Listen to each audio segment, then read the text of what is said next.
Hello, Goldma viewers. Welcome back to Goldma Conversations. As usual, we always have interesting topics. Today we are discussing Zimbabwe. Yeah. This is our homeland. This is where our company is based, and our mining operation is here. And if you have been watching our previous videos, you should know by now that we are in the land of gold. And what we did as Goldma is we married gold with cutting edge financial technology of blockchain technology and cryptocurrency. So right now we want to talk about the cryptocurrency aspect of it and how Zimbabweans are open and ready to receive and understand cryptocurrency, including using the currency itself.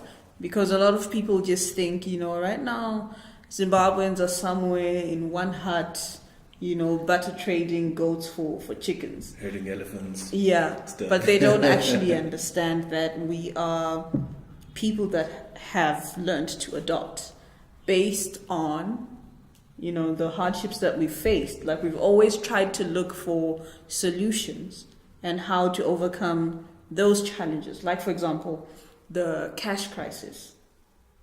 I would have expected, any country to collapse, but as we speak, things are still functioning some way, somehow. And one of the innovations that have played an instrumental role in relieving the cash crisis is Ecocash. So for those of you that don't know what Ecocash is, it's basically a mobile money service that has expanded into being more of a bank, a financial institution, that people actually store their money there, send money from anywhere, and to any remote part of the country you're able to do that. Now, here's the interesting thing, where we want to talk about how Zimbabweans have been conditioned to now use virtual currency, virtual money, and possibly cryptocurrency as time goes on.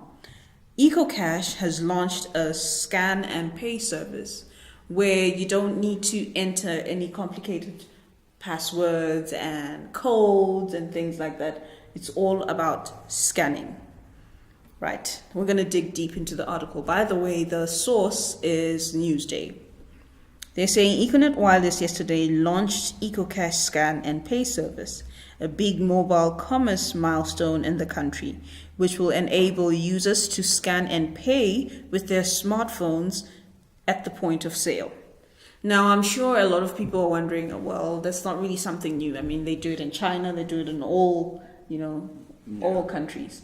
But the reason why this is good news in the fintech field for Zimbabweans is because it shows the readiness that this country has for a different way of storing value and transacting, possibly. So what are your thoughts on the fact that Zimbabwe is much more ready for cryptocurrency than probably any other country in Africa? Well, you could take the argument that we've had several different currencies. I think since 2009, we've had a basket, US dollar, South African rand, of different currencies. Certainly earlier on, we had to contend with, if you go into the grocery store with South African rand and then to work out the conversion rate or how much that is, or if you don't, because the accounting was a bit complicated. So in that respect, we are trained. So perhaps we could deal with the very, I'm trying to look for an appropriate word. I'd say varied, or the lot of currencies, a lot of coins in the cryptocurrency market. So perhaps we, more than any other country, could be able to make sense of that. Yeah. It's actually true what you're saying, Ruben. In some developed countries, we could say some things are taken for granted. How currencies work, exchange rates, things like that. Just to take your money and go and pay, and that's it. You're not concerned how much is the US today, how much is the rand today. But like Ruben just said, we had to deal with that earlier on. We had to use multiple currencies, the pula, the rand, you name it. So it was more like school for us. Yeah. So what I can say is Zimbabwe is more conditioned to change, especially in the financial sector, than any other country, because we've never been in any comfort zone to say, you know what, I don't know this currency, I'm just going to use this currency. Anyone straight from the street can tell you the current rate at the moment against anything. So what Econet is doing by actually advancing shows a certain level of development that's starting to spark up in Zimbabwe. Say, you know what, firstly, we couldn't even imagine a life where I'm in a very remote area, but with my cell phone I can do a payment, I can pay someone else far away from where I am. So from then we moved to other aspects, and now it's step and go.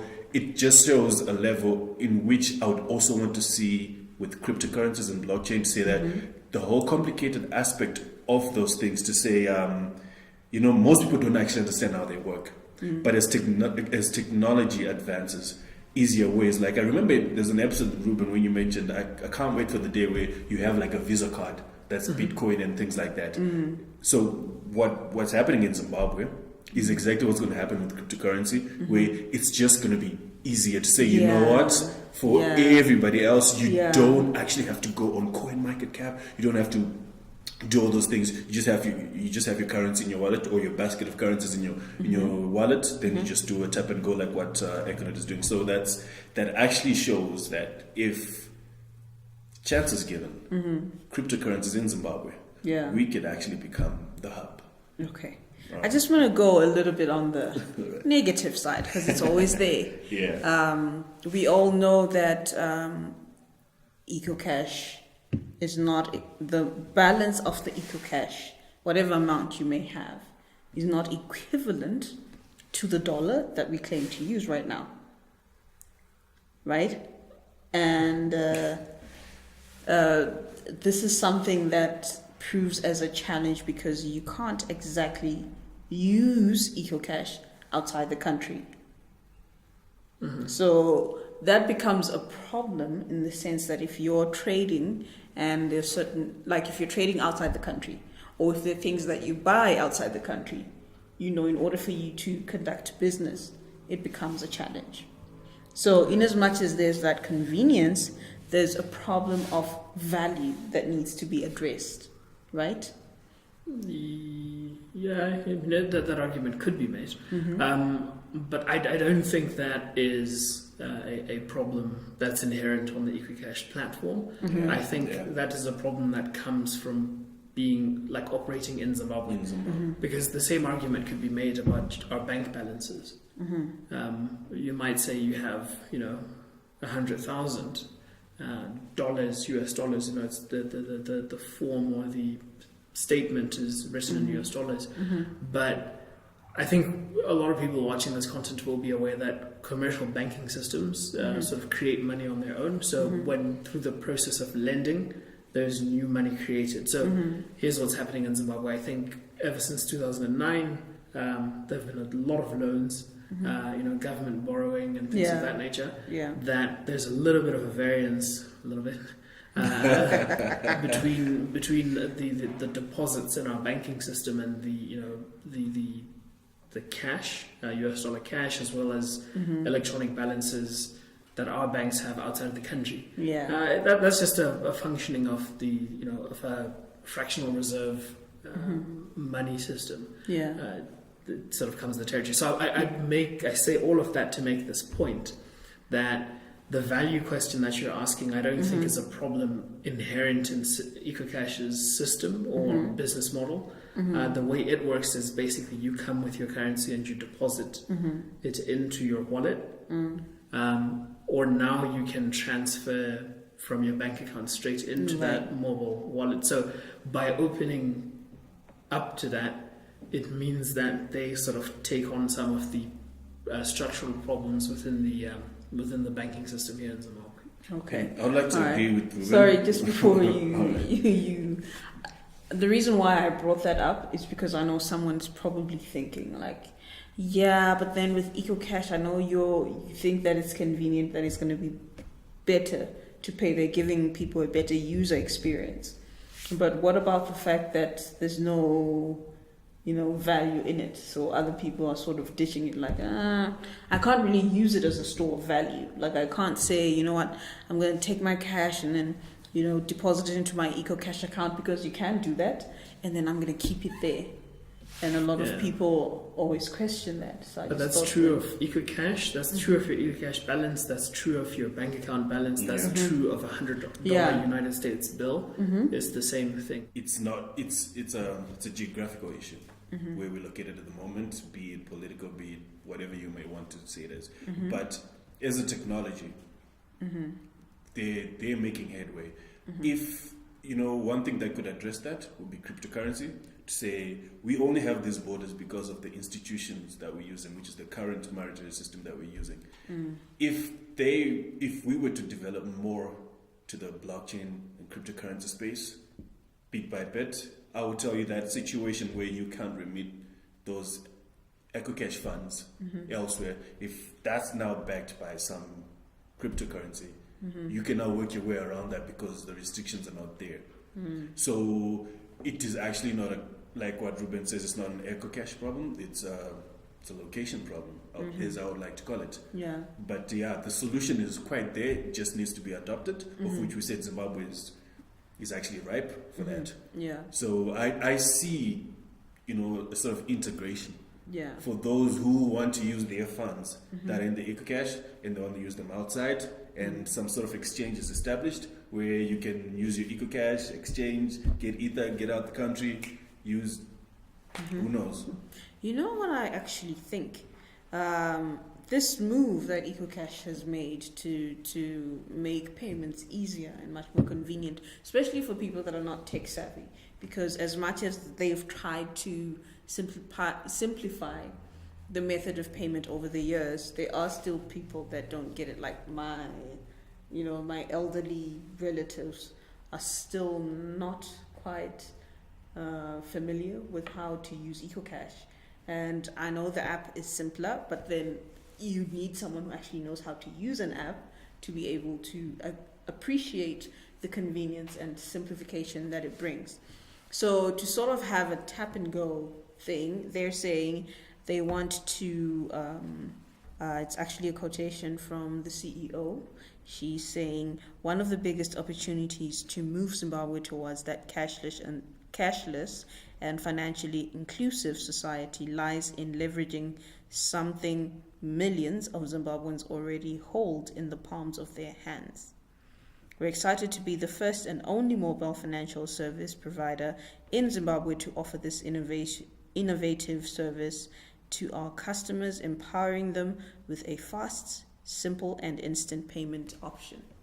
So imagine if cryptocurrency that actually has intrinsic value was to be introduced in such an economy with this innovative and simplified way of using it. Instead of having to know what your seed is to recover your wallet, and the passwords and the public key, the private key, like all sorts of terms that confuse people. Instead of them having to learn all that, what if they just had their wallet and all they needed to do if they want to use that cryptocurrency is just tap and go? Yeah, I think that's what I've been arguing for a long time here, that we need to simplify the process of actually using a lot of these currencies. The user experience, and of course there's the work at the back end, like transaction speeds and all of that stuff. So it seems that Ecocash has a functioning platform here in the country. It's settling a lot of transactions per minute because right now people are in grocery stores, people are sending money to each other, paying for stuff in the grocery stores and all of that. So it's a functional system on the back end and on the front end. Centralized system. Perhaps if we were to sort of take that technology and apply it to blockchain technology, there would be, some modifications needed. I'm not going to tell you what they are. I'm not a technical person in that respect, but I would like to think that it can be done. Look, mobile phones, a lot of them come with cameras now. We have QR codes. We have all of this stuff. Perhaps that's some of the technology that they're going to be using. Contactless cards, all of the technology is there. I think it's just a matter of how do you actually marry those two. Yeah. And I use the word just advisedly because there's probably some engineer or programmer screaming and yelling at me So like, you "I can't say just. do Yeah. that." But effectively, we have to do just that, right? Yeah. Like we have to marry these two technologies because ultimately we're going to want to switch people who are in the middle of the bell curve, who, as you rightly said, are not going to deal very well with those private and public keys, and it looks very complex. Yeah. It's not very. I mean, people can do it. Yeah. Even I, a layperson, could come around and come to grips with it, but for a lot of people, it's intimidating. Yeah. So technology like this, based on a mobile phone, based on an experience that people are accustomed to, is great. Ecocash here in Zimbabwe, M-Pesa in Kenya, they're showing that, hey, we can use mobile phones to achieve a great deal. Yeah. And the cryptocurrency market, I think, will be well served to follow their lead. Oh yeah, definitely. And then lastly, I'm also captivated by the fact that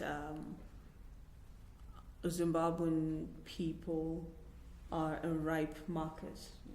You don't have the challenge of having people accept and adopt your product, and then finally also for them to know how to use it. It's just a matter of simplifying how they can use virtual currency, and then they'll be much more open to it. Because they now know that value is not necessarily the paper that you withdraw from the ATM. There are different stores and forms of value. So once the market validates, let's say for example Goldma, then you don't really need to put a lot of effort for them to adopt it. Yeah. It'll be simple and straightforward. Like, hey, we've used all sorts of things. I remember there was a time when people were paying school fees with golds. So why wouldn't I want a currency that's backed by gold production? Why wouldn't I want to use that? As long as someone is willing to take it as payment, then that's all they need. Yeah. So I think we'll see how this goes. But as far as Econet is concerned, I think they've made a very, very good move in conditioning Zimbabweans, and also sort of enlightening them that there are different forms of. And people already have confidence in money. Econet that they bring a technology, they follow through. Yeah. So it's just going to trigger a chain reaction. Yeah. You know how other mobile service providers also try to mimic what they do. Yeah. So that's the kind of thing that we need. If it was only Bitcoin, with those 7 transactions per minute, per second, it would be like boring. But then in comes Ether, EOS, whatnot. We need that competition where people keep on doing that. That will help the development of this world. So kudos to Econet and their tap and go.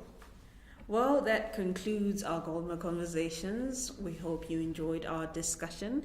If you have any comments, please feel free to leave them in the comments section. Remember to subscribe to our channel and click the notification bell if you'd like to know when we upload videos. And lastly, if you liked the video, give it a thumbs up. No thumbs down. Till next time, we'll see you again. Bye.